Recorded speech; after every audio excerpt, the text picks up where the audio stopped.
Friends, ഇന്നത്തെ വീഡിയോയിൽ പറയുന്നത് നെയിൽ കട്ടർ ഉപയോഗിച്ച് നമുക്ക് എന്തെല്ലാം ടിപ്പുകൾ ചെയ്തെടുക്കാം എന്നതാണ് കേട്ടോ. ഇത് നഖം മുറിക്കാൻ മാത്രമല്ല കേട്ടോ, നിങ്ങൾക്ക് പലതരത്തിലുള്ള ഉപയോഗങ്ങൾ ഇതുകൊണ്ടുണ്ട്.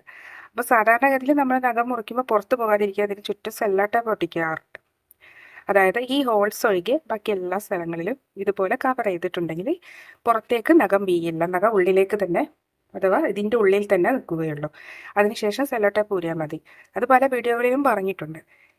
ഇനി മറ്റൊരു ടിപ്പ് എന്ന് പറയുന്നത് നമ്മുടെ കട്ടറിൻ്റെ ഈ ഹോൾസിൽ നമുക്ക് ചന്ദനത്തിരിയൊക്കെ കുത്തി വെക്കാം കേട്ടോ. ഇത് കണ്ടോ, നമുക്ക് ഏറ്റവും നല്ലൊരു ടിപ്പാണിത്. കാരണം ചന്ദനത്തിരി അനങ്ങില്ല, എവിടെയൊക്കെ വേണമെങ്കിലും നമുക്ക് നീക്കി മാറ്റമൊക്കെ ചെയ്യാം. കട്ടർ നമുക്ക് ഏകദേശം അത്യാവശ്യം വെയിറ്റ് ഉള്ളത് കൊണ്ട് തന്നെ കട്ടർ നീങ്ങില്ല, ആ സ്ട്രൈറ്റിൽ തന്നെ നമുക്ക് കിട്ടും. അതുകൊണ്ട് തന്നെ നമുക്ക് കത്തിച്ച് വെക്കാനൊക്കെ പറ്റും. അതുപോലെ മറ്റൊരു ടിപ്പ് എന്ന് പറയുന്നത് ഇതിൻ്റെ ഉള്ളിൽ 2 തരത്തിലുള്ള കാര്യങ്ങളുണ്ട്.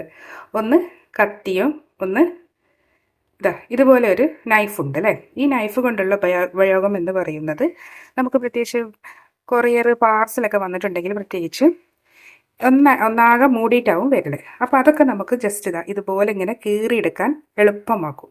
അപ്പോൾ ഇത് ഈ കത്തി വെച്ചുകൊണ്ട് നമുക്ക് ഇങ്ങനെ കീറിയെടുക്കാൻ, പ്രത്യേകിച്ച് കൊറിയർ പാർസലൊക്കെ വന്നിട്ടുണ്ടെങ്കിൽ നമുക്ക് കീറി അത് ഓപ്പൺ ചെയ്യാൻ സാധിക്കും.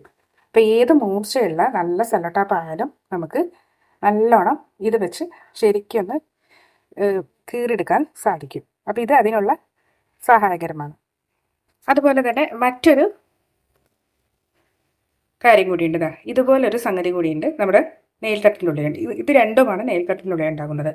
അപ്പോൾ ഇതുകൊണ്ട് നിങ്ങൾക്ക് മനസ്സിലായല്ലോ, നമുക്ക് എന്തും പാർസലൊക്കെ വന്നിട്ടുണ്ടെങ്കിൽ കൊറിയറൊക്കെ നമുക്ക് പെട്ടെന്ന് ഇങ്ങനെ വെച്ച് ഒട്ടിക്കാൻ സാധിക്കും. ഇനി ഇതുകൊണ്ടുള്ള ഉപയോഗം എന്താണെന്ന് കൂടി പറഞ്ഞു തരാം. നമ്മുടെ വെള്ളപ്പത്തിൻ്റെ ചട്ടിയുടെ ഒക്കെ അടപ്പുണ്ടാവല്ലോ, അപ്പോൾ അതൊക്കെ കുറച്ച് കഴിഞ്ഞാൽ ഇതുപോലെ ലൂസായിരിക്കും. ഇത് കണ്ടോ, ഇതിൻ്റെ പിന്നിലെ കാരണം ഈ സ്ക്രൂ ലൂസാവുന്നതാണ്. അപ്പോൾ ഇതുപോലെ ലൂസായിട്ടുണ്ടെങ്കിൽ ലൂസായ സ്ക്രൂ ഒക്കെ പ്രത്യേകിച്ച് കുക്കറിൻ്റെ ഇതുപോലെയുള്ള മൂടിയുടേതൊക്കെ നിങ്ങൾക്ക് നന്നായി ടൈറ്റ് ചെയ്യാൻ സാധിക്കും കേട്ടോ. ഇത് കണ്ടോ, ഇത് നമുക്ക് നല്ലോണം ടൈറ്റ് ചെയ്യാൻ പറ്റും കേട്ടോ. ഇത് വെച്ച് ടൈറ്റ് ചെയ്യാൻ. അപ്പോൾ കുക്കർ ഇതിൻ്റെ മാത്രമല്ല കേട്ടോ, നമുക്ക് കുക്കറിൻ്റെതും അതുപോലെയുള്ള കാര്യങ്ങൾക്കൊക്കെ നമുക്ക് വളരെ എളുപ്പത്തിൽ ടൈറ്റ് ചെയ്യാൻ പറ്റും. അപ്പോൾ ഇത് നമ്മുടെ നെയിൽ കട്ടർ നിസ്സാരക്കാരനെല്ലാം നമുക്ക് മനസ്സിലായല്ലോ അല്ലേ. അപ്പോൾ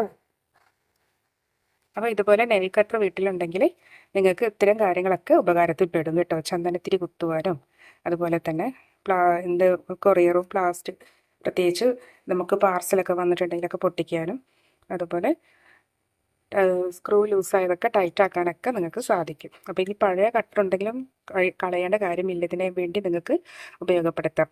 ചന്ദനത്തിരിയൊക്കെ കുത്തി വെക്കാനും നിങ്ങൾക്ക് ഉപയോഗപ്പെടുത്താം.